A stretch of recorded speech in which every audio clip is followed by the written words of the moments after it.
చంపి గోని సంచిలో ప్యాక్ చేశాడు. హైదరాబాద్ లో ఒక యువతి తాను ప్రేమించిన అబ్బాయిని పెళ్లి చేసుకోవాలని అడగడంతో శవంగా మారింది.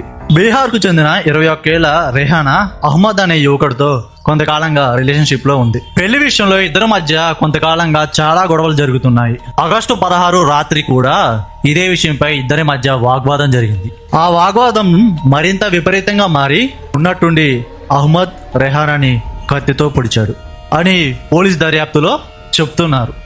ఆమె మృతి చెందిన తర్వాత గోనె సంచిలో ఆమె మృతదేహాన్ని కట్టి ఆ మృతదేహాన్ని తప్పించేందుకు ప్రయత్నం చేస్తున్నప్పుడు అనుమానం వచ్చిన చుట్టుపక్కల వారు పోలీసులు కంప్లైంట్ చేస్తే పోలీసులు వచ్చారు. పోలీసులు చూసి పారిపోతున్న అహ్మద్ ని పట్టుకొని ఏం జరిగిందా అని వాళ్ళ డాడీని ఎంక్వైరీ చేస్తే వాళ్ళ లవ్ స్టోరీ అలాగే అమ్మాయిని ఇంటికి తీసుకొచ్చాడు, ఇలా జరిగింది అని చెప్పేశాడు. అంటే వీళ్ళిద్దరూ ఒకే ఫంక్షన్ హాల్లో పనిచేస్తున్నారు. అక్కడ వీళ్ళ రిలేషన్ అనేది స్టార్ట్ అయింది. అహ్మద్ ని ప్రధాన నిందితుడిగా గుర్తించి ఈ కేసు అనేది ఇంకా దర్యాప్తు జరుగుతుంది. ఒక పెళ్లి వివాదం అనేది 21 ఏళ్ల యువతని శవంగా మార్చింది. ఇది పోలీస్ దర్యాప్తులో ఇప్పటివరకు తేలింది. ఈ ఇన్సిడెంట్ మీద మీ ఒపీనియన్ కింద కామెంట్ చేయండి.